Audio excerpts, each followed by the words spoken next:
Hello, everyone. We'll give everyone a minute to get into the webinar.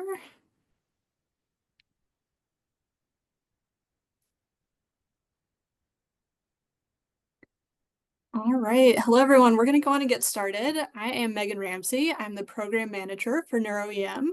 And today I'd like to thank Natalie for joining us, and I'm going to turn it over to her in just a second to get started. Very quickly, if you have any questions throughout the presentation, you can just put them in the Q&A box. I will try to monitor that and note if any questions come up during the presentation, and then we should have some time at the end for additional questions. So Natalie, I will turn it over to you. Awesome. Well, thank you guys so much for having me present at this. My name is Natalie Kreitzer. I am emergency medicine, neurocritical care, and stroke faculty at the University of Cincinnati.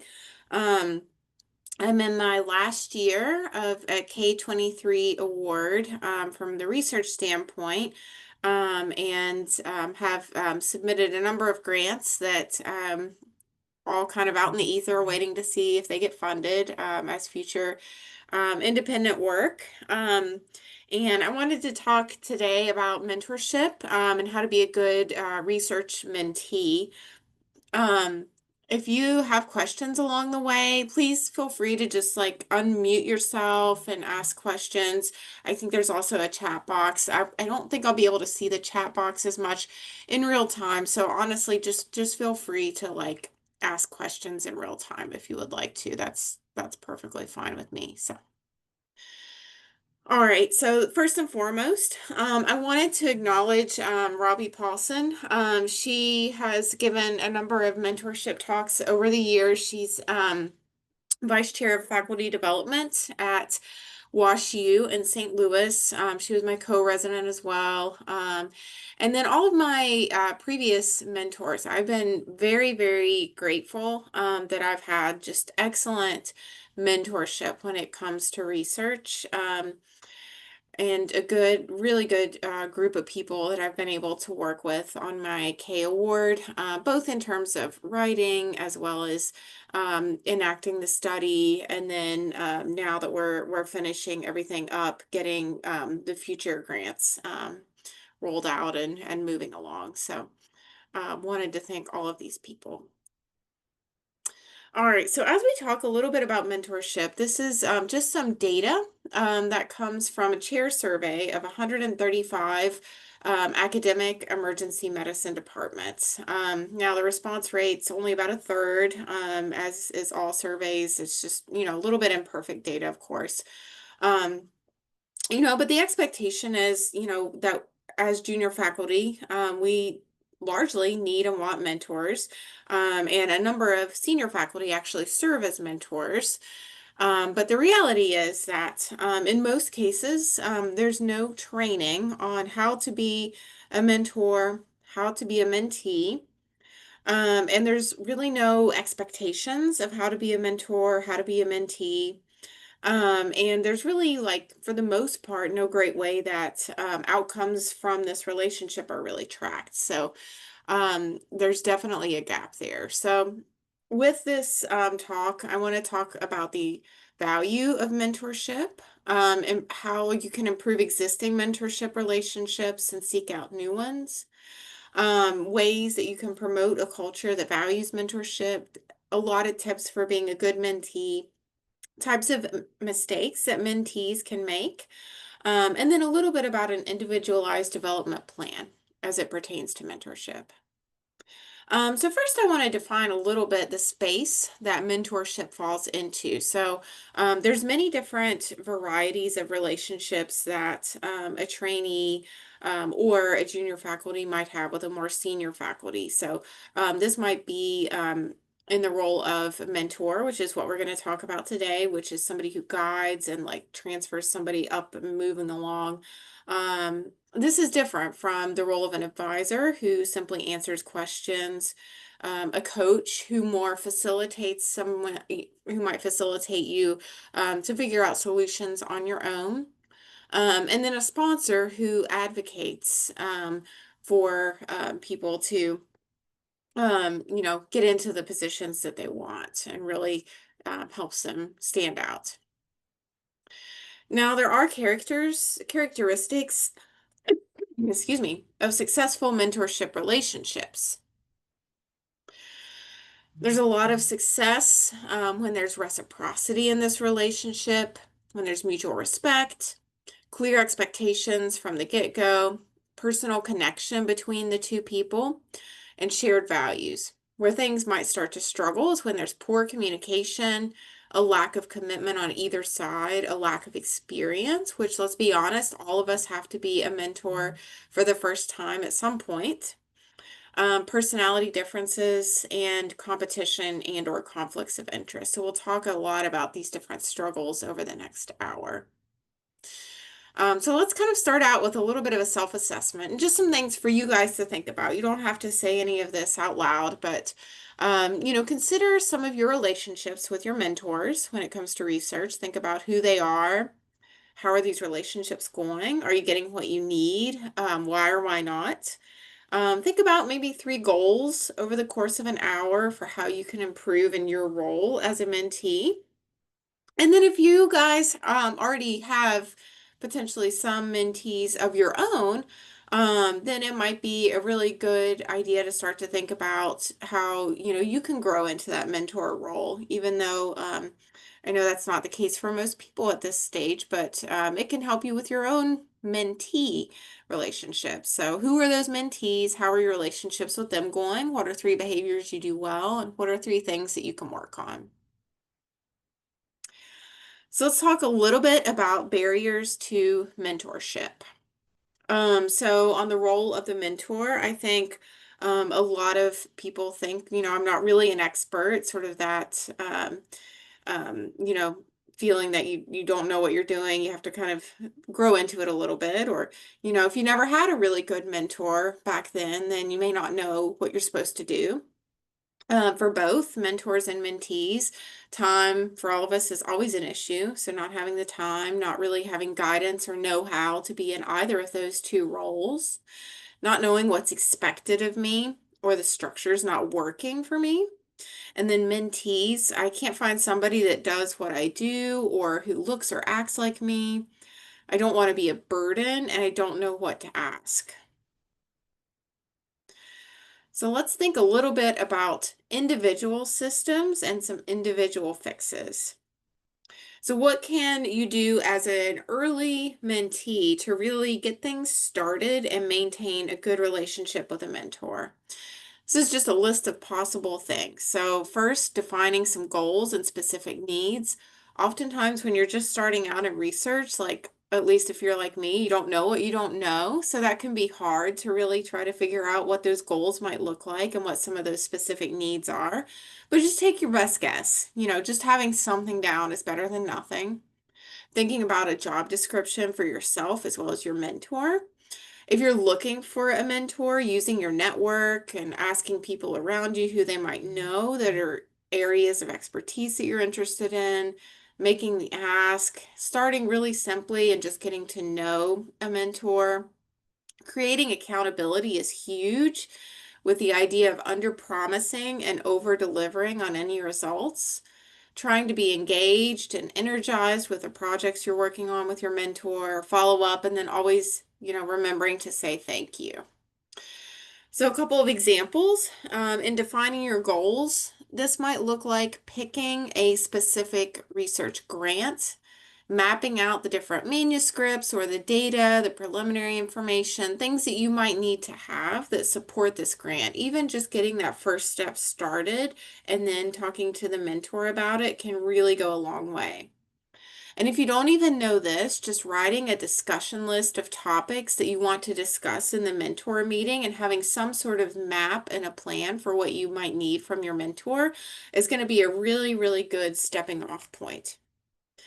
The next is writing a job description. So imagining your life 5 or 10 years from now. It's very hard to do. A lot can change, of course. But even if it's just a slight guess, just to kind of start to allow your mentor to start to provide some guidance into where you might want to be headed can really be a huge role that can really start to improve things. So Starting simply, working on a small paper or even just an abstract, something where there's like not that much at stake for either on the end of the relationship. And then with that small thing, just really finishing your part early or doing a really great job with it, making sure that you've gotten everything a little bit above and beyond. These things can really go a long way in like formulating those relationships with a mentor. Now, if you're on the mentor side of things, things, that are good to keep in mind, and to get started maintaining these relationships, thinking about the relationship first and then mentorship. Oftentimes, the people who come to you as a mentee might feel a little bit intimidated. So, just focusing on that relationship, sharing your stories, focusing on character of the mentee rather than competency initially, especially if they're coming to you as a very junior person. Teaching them how to fish rather than just telling them exactly what they need to do, allowing them to like think through problems a little bit better. And then be very loud with optimism and try to turn down criticism as much as possible and cynicism initially at first, especially if it's somebody who's really just starting out, very junior. And then knowing their tools, capitalizing on strengths, and being loyal to that person and selfless as much as possible. I do want to spend a lot of time on when it's not working out. So there's active dysfunction and there's passive dysfunction. So the first time, if something is not working out in your relationship with your mentor, is to really be able to recognize that it's actually not working. It's easier said than done. So this may help you recognize. So the first is the hijacker. This is when the mentor is taking credit for the mentee's effort. Obviously, we all want to avoid this situation. The exploiter is a mentor who really assigns projects that are of little value to the mentee. You might be getting projects, but is it taking you where you actually really want to go? The possessor is somebody who really fears losing the mentee to other people, and doesn't really want you to meet and work with other people. So all of these are, as you might imagine, pretty big issues. So we'll talk a little bit about passive dysfunction. So this is things like a bottleneck, meaning the mentor has limited bandwidth. The emails come out like 2 weeks later, 3 weeks later. Certainly if they're in the middle of like a big grant submission, that's to be expected and that's pretty normal. But just if this is a consistent thing, then, you recognize that this person probably has limited bandwidth and delayed or inadequate responses. The country cobbler, this is somebody who's conflict avoidant and they really just want friendship over growth. And then the world traveler is this mentor who's very famous and very well known, but when you need their help, they're completely unavailable. So all of these are much more passive dysfunctions. All right, so let's talk about how you rectify some of these things. So with the active dysfunctions in this the hijacker situation, unfortunately, this is something that, as a mentee, probably unfortunately have to get out of. If they're taking credit for your work, it's going to be pretty challenging to really salvage that relationship. In the exploiter role, again, this is the mentor who's assigning projects of little value. So like, hey, can you write this up for this like newsletter? Or can you like update this website? I mean, that might be what you want to do. And if it is, that's fine. But if it doesn't align with your goals, then setting better boundaries with the mentor and just having a talk with them about like, hey, this really doesn't align with where I need to go. The next is the possessor, like fear on losing the mentee to others. This is where it's really, really valuable to have more of a mentorship committee, and multiple people who are helping you out. So with some of these passive dysfunctions, this bottleneck person, it might be good to kind of like set some deadlines and expectations, communicate the frustration, at a certain point, like, when you've gone through like multiple rounds of emails, questions, and you're just not hearing anything back. It might be time to escalate, but really kind of like carving out what those deadlines are and the expectations really need to be and deadlines look like. With the country cobbler, this is again that conflict avoidant, really wants friendship, but doesn't provide like a lot of meaningful context. It might be good to have more of a mentorship team and stress the positive impact to the mentor on conflict and just, tell them like, hey, I also really need to know how I can improve more. This is nice that you're giving me these compliments, but I really want to grow. In the world traveler, regular communication, planning, this is the type of person that you probably really need to be communicating a lot through their admin, and really like figuring out who supports their calendar and how to get on that schedule, and even setting up like meetings where you can just like go through things with them rather than, trying to wait for them to initiate things. Now we'll talk a little bit about mentee pitfalls, and I think this is I've definitely been guilty of at least a few of these myself, and I'm happy to share some of those stories. So I was absolutely at the beginning of my early faculty life, I was 100% the overcommitter. I was just excited to do any research. Anything anybody sent my way, I was like, yes, I would love to do that. I'm more than happy to do that. Like, I was just really excited to be a part of things. That's all it was. But the issue is that only have a certain amount of time, especially if you're working like a decent amount clinically. So this is, becomes a problem for research. So the overcommitter really has difficulty with saying no and ends up way overcommitted and underproducing because of that. So you can recognize these people. Their CV probably has a bunch of committees and volunteer roles, but they don't have a lot of like academic products like publications, which take like, as you guys know, like a pretty like big chunk of just dedicated time alone.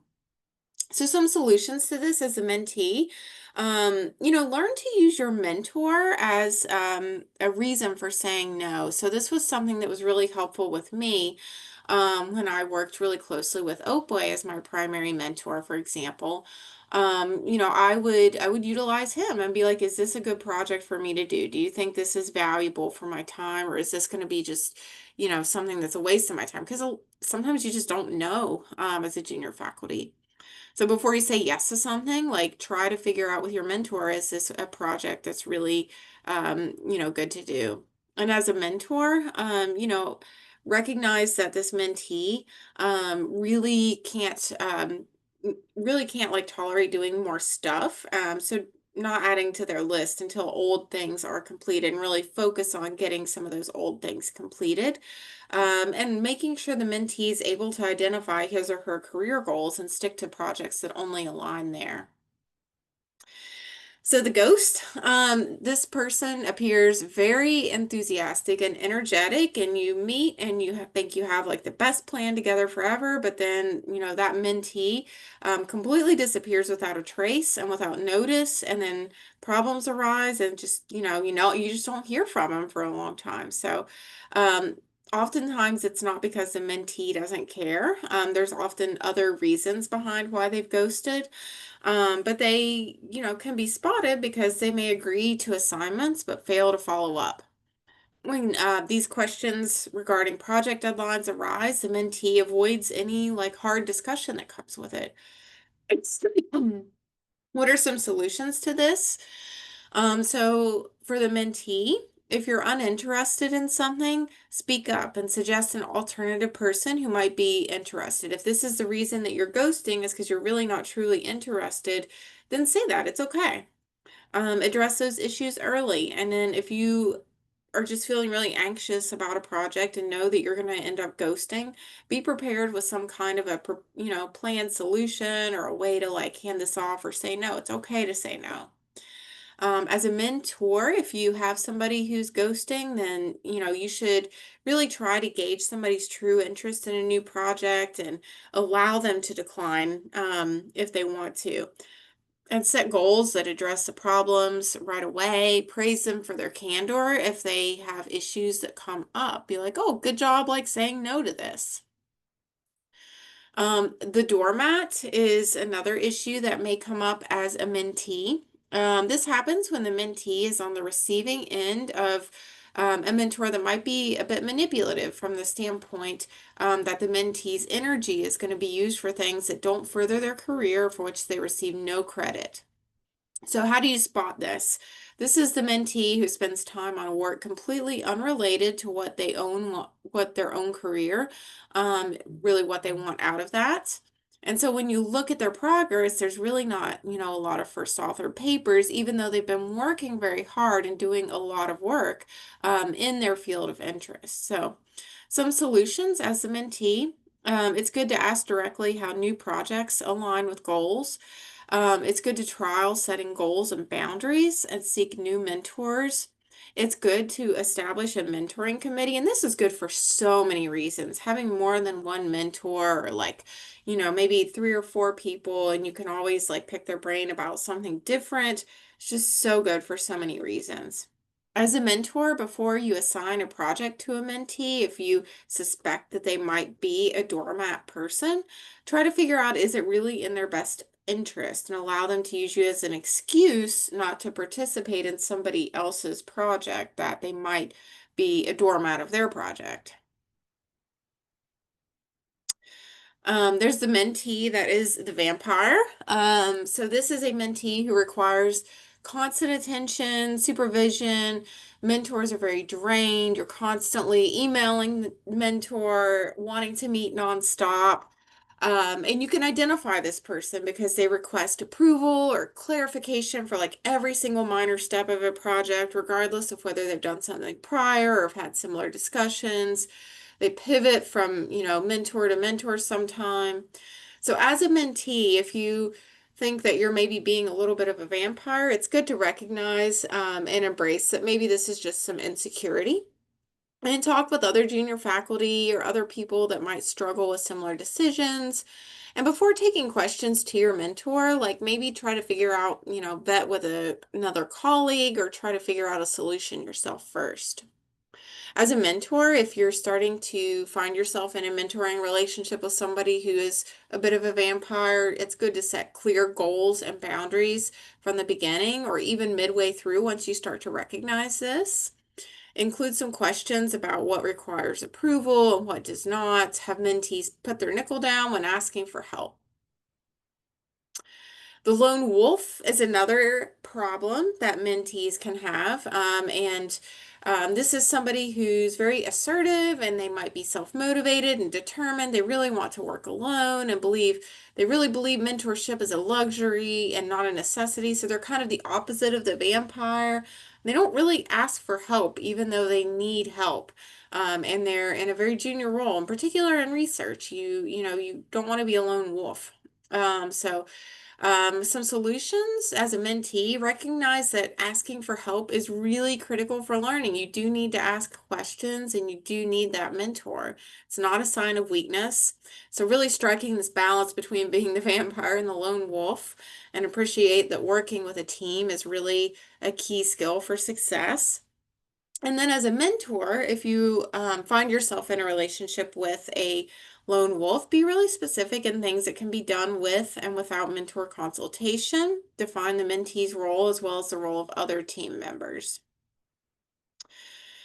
The backstabber is another type of mentee issue. So this mentee, like if you talk to them and you ask them something, you'll find out they rarely fail or make mistakes. But when this does occur, it's everybody else's fault. They've made excuses or blamed others rather than, just accepting like this didn't go well, or maybe I didn't do as good of a job as I could have with this thing.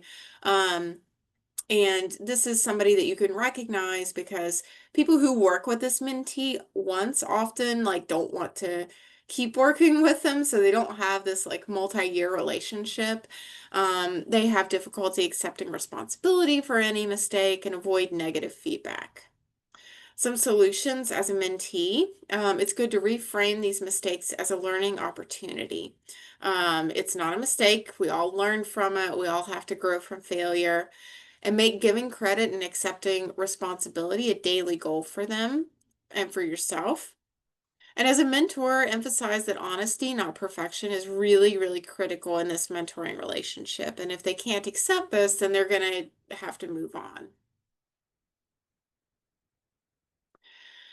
So individual development plans. I'm a Swiftie, I can't help it. I put Taylor Swift Eras Tour picture on here because, as part of an individualized development plan, you really have to map out as a mentee, where do I want to see myself in this many years, in 5 years, in 10 years? What do I want my current research or my future research goal to look like, to get this independent funding or to get this grant. And then you have to like work backwards from there, much like, putting on a big tour or something like that, and all the, details in between that have to be filled out. So the great thing about having this individualized development plan is just really writing all of this out, and then sharing it with your mentor. So there's a lot of different types of individualized development plans, and there's a number of templates that you can find. You can search on the internet for them. But ideally, they really contain a few key things. So this is some targeted areas for development, methods for development. If you write a K award, a big chunk of that K award is going to be all of the different types of training that you're going to do and what you're going to specifically get out of each mentorship relationship that you have. The timeline for this success. So when is this going to happen? And when is this going to happen?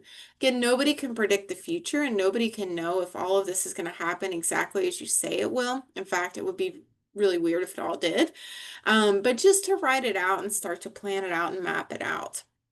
This should also include some obligation for responses as well as meeting frequency with a mentor, and then some idea of oversight if obligations on either side of this relationship are not met.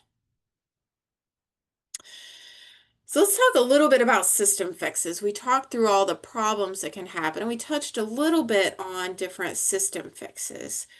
So no mentorship relationship is perfect. That just, that doesn't exist. Every relationship in the world needs to have system fixes and needs to have communication and some back and forth, and just some course correction.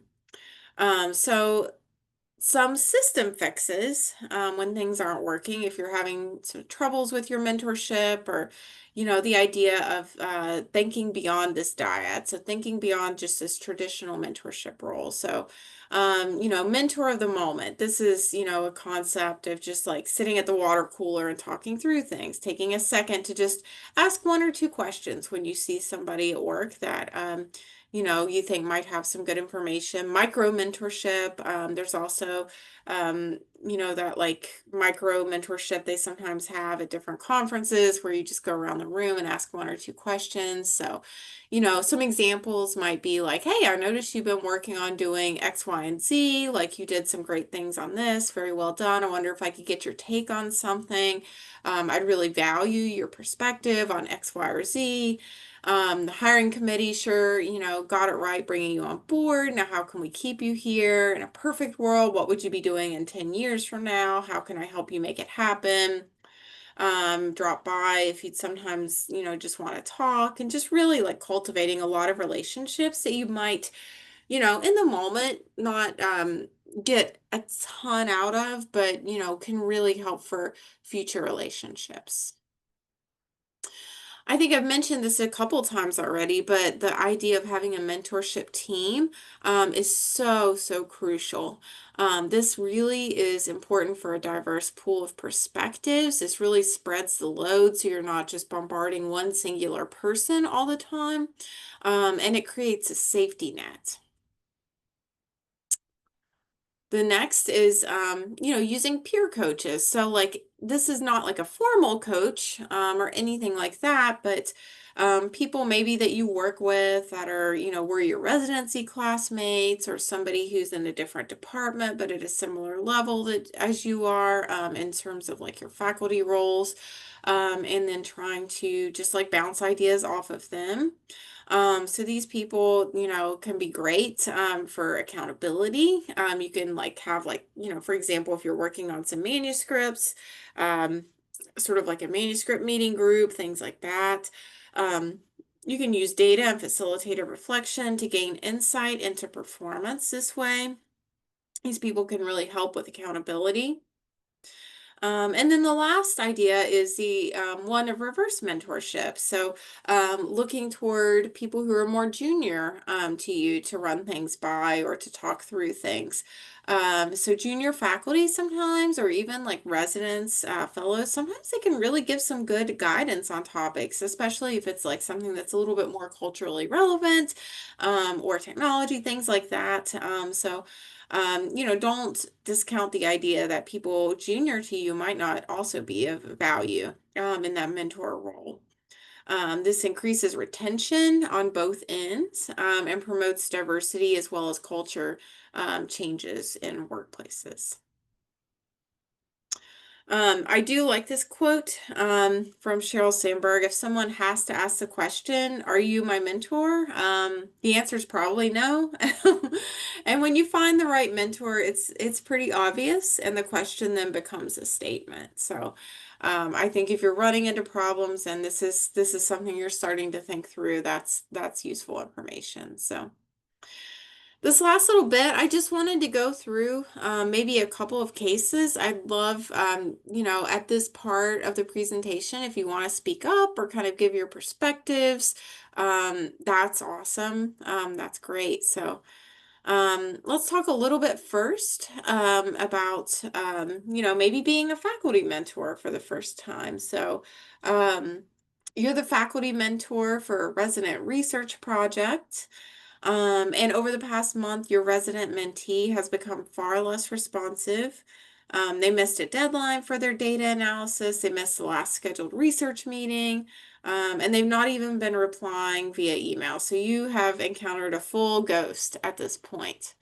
Um, so let's think a little bit about this. So, what needs to be discussed once you're finally able to meet with them? So, from the mentor perspective, what might you want to know? What things might be important?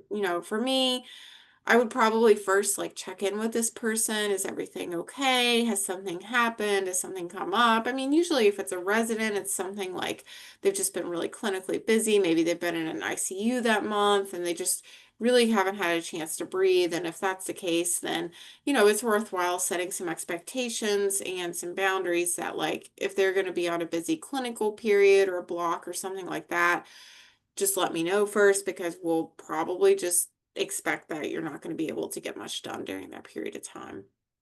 From a mentee, it's really good to still connect with your mentor, even if you have been more of like a ghosting person for a variety of reasons, to really just like let them know that this is still important to you.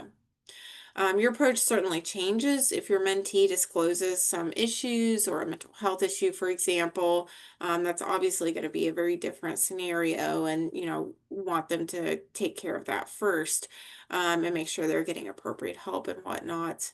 And then as you think about like do outs before the next meeting, if it's somebody who's like this and they're your mentee, then it might be best for those do outs to be like maybe even a little bit on a much smaller scale, something that's a little bit easier for them to bite off. And just, in particular, if they're more of like a perfectionist type of person, trying to figure out if they're just like nervous about sharing their work, if it's like going to be in a draft format and really reassuring that, hey, it's okay. Like we all have our first draft.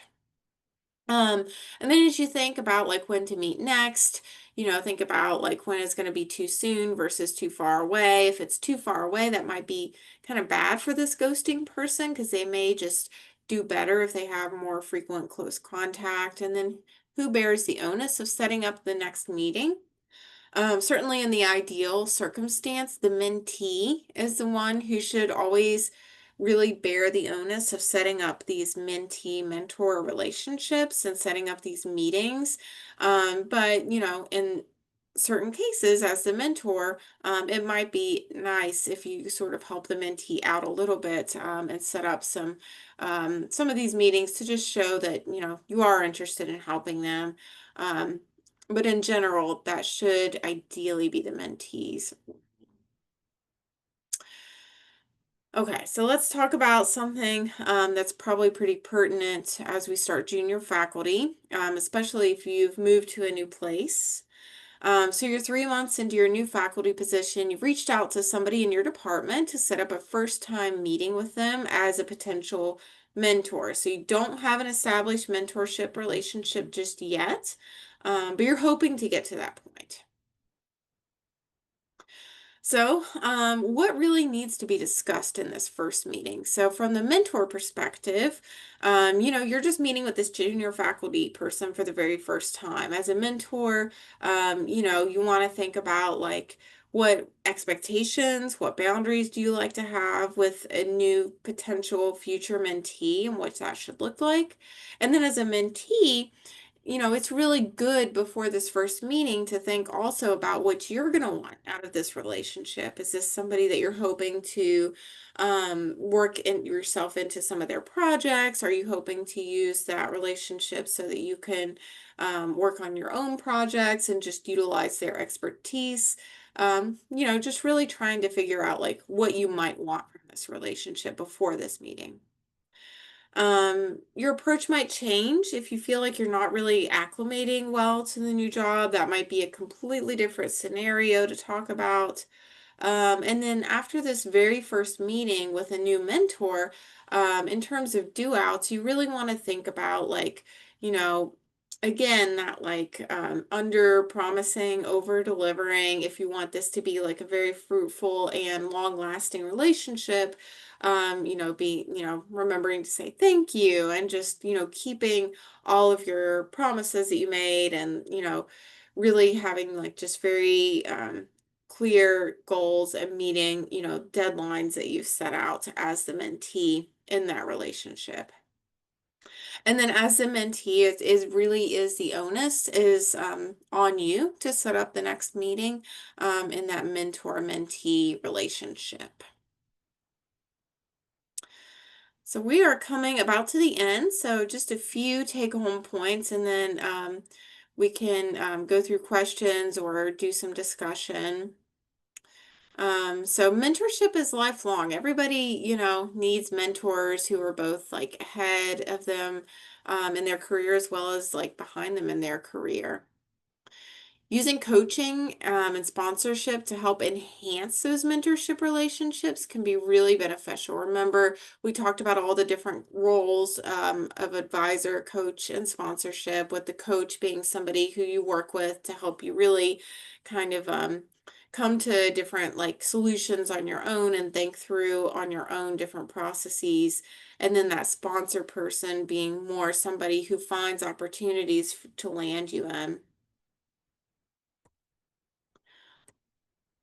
And then thinking beyond the usual dyad. So remember, you really want to have like probably a few mentors. And specifically, if you're working toward like a career development grant, you want to have a few people that you're working with to get different perspectives and to just also spread the load a little bit. An effective mentor and mentees are many of the things that we described. And we also talked a lot about the different, kind of problems that both mentors and mentees can have. Those best outcomes are mentee driven with frequent self-assessment and goal setting. And I'll highlight again the idea of that IDP and going through that. And then using that to both promote responsibility as well as accountability. I remember Oblay had me fill one out when I very, very first started meeting with him, my first year as faculty, and I think I recently went back and looked at it, and it was almost hilarious, some of the things now that I put back down, but it was so valuable to at least just have a few of those things written down on paper and to talk through, even if it doesn't end up that that's the way everything shook out.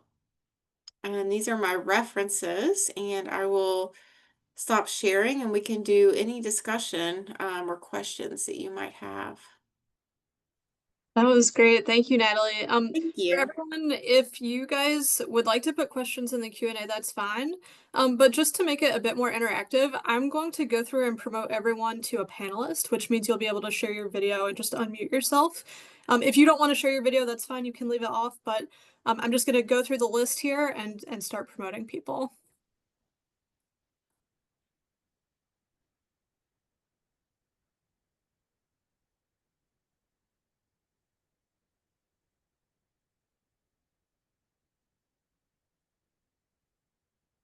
Sorry, it'll just take me a few minutes to get everyone. I think you should get like a request once I promote you, and you can accept that.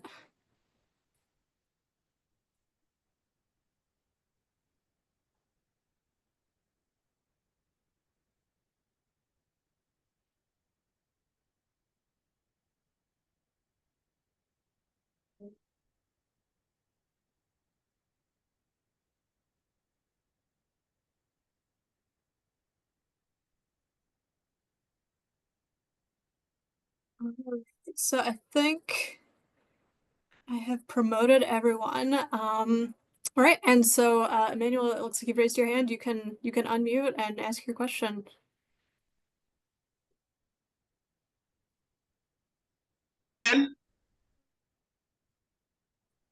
I'm quite excited to see you again. Natalie, thank you for that excellent presentation. Thank you. Am I audible? Yep, Yes, I can hear you. Yes. Am I audible? All right. Thank you so much. I just want to bring in some submissions to some of the comments that you have made in the course of your presentation. Well, at my own front at the University of Ibadan, Nigeria, we're able to come up with a signet-ring model for mentorship. And I would just want to share a kind of globally related perspective to some of the engagements that we've had so far. Well, we came up with a COM-LIGHT model, which is COM-LAIT. The C there is co-creation and co-conceptualization of research ideas, especially for the residents research that you talked about. The O is joint ownership. That means both the mentor and the mentee, they are taking ownership of the research protocol, right from the inception, growing it all up together. Then the M is the mutuality, which corresponds to talk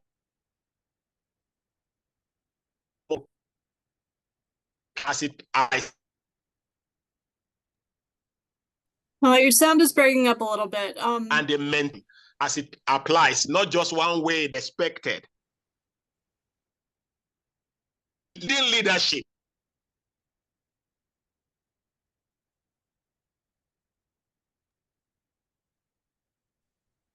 It looks like he dropped off the video. If he comes back, we can ask him to put it in the chat though.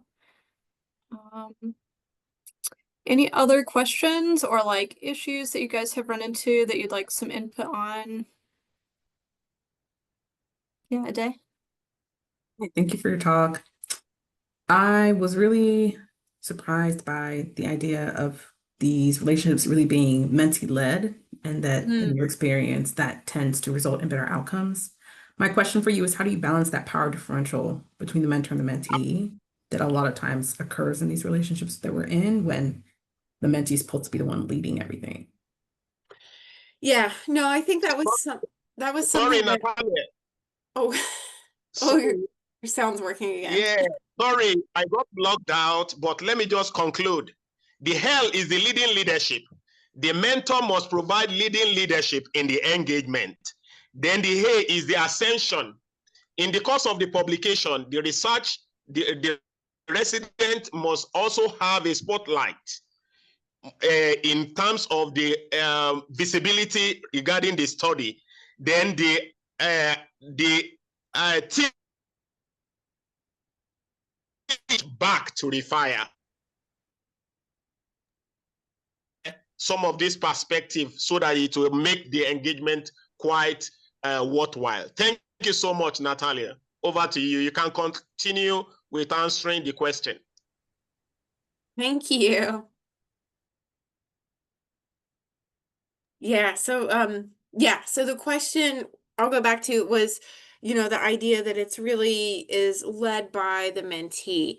So that was not information that I really knew when I first started my very first like mentorship relationship. I thought like, I would just be told exactly what to do as like the mentee, and my mentor would just always know to like, schedule and set up meetings and things like that.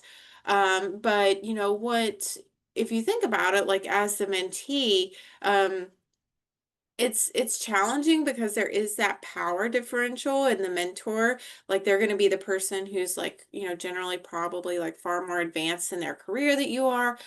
So I wouldn't think about it as like, a power differential as much as I would think about it as like you are taking something off of their plate by being the person to like initiate a lot of those contacts or to like initiate the meetings, to go ahead and like schedule those and work with their admin to get that on their calendar. And then the other thing is, as the mentee, to come into those meetings, if you have a mentor who, like some mentors do really well where they just kind of like if you bring nothing to the meeting to talk about, they'll have like a running list of like good things that they can, just talk through with a mentee. Dan Wu, for example, who has been one of my mentors, is excellent at that. Like if you show up to his meeting and you just don't have anything in particular you need to discuss that day, he has just kind of like a running good list of things, to talk through with a mentee. But that's not the case with everybody. That again, like think about it as you're just like carrying some of the load of the mentor. If you come into that meeting with like, just like a little framework or an agenda of like, this is kind of what I want to discuss during this meeting. This is like the projects that I'm working on. These are the questions I have about them. This is like where I want to go with this. So that way it makes sort of that power differential not feel like you're making a huge request of your mentor, but you're really just trying to like make the relationship facilitate a little bit easier. I hope that helps. Yeah, thank you.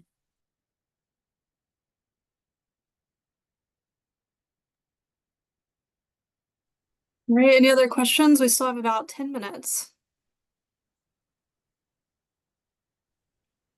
Hi, my name's John. I'm from Boston. Thank you so much for the talk. It was super helpful. Thank you. See, one question or sort of the challenge that I have been trying to navigate is when you have more than one mentors, Mhm.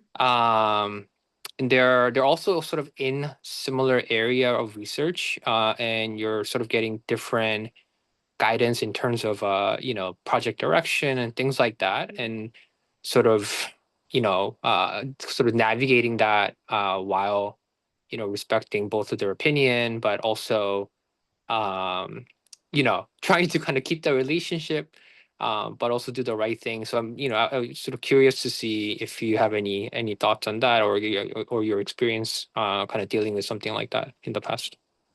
I think this is every research project for forever. You're always going to get opposing feedback, and at the end of the day, you kind of just have to make some decision. But I understand, like the first, time it happens is like more junior fact, like it feels like it's a very big conflict. It's a little scary.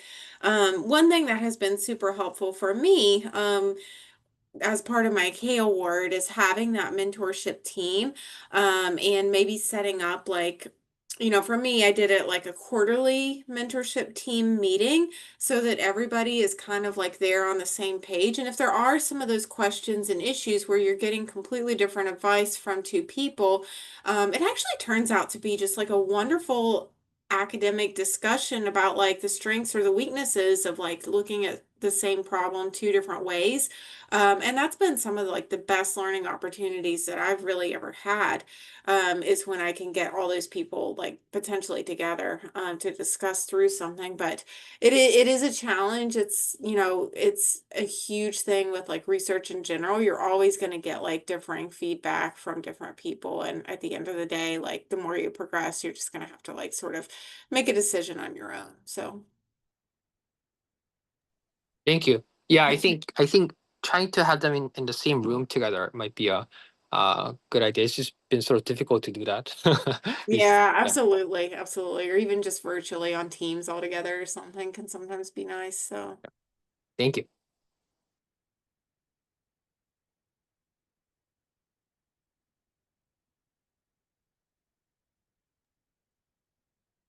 All right. Any final questions or other like issues that you have dealt with that you'd like some input on?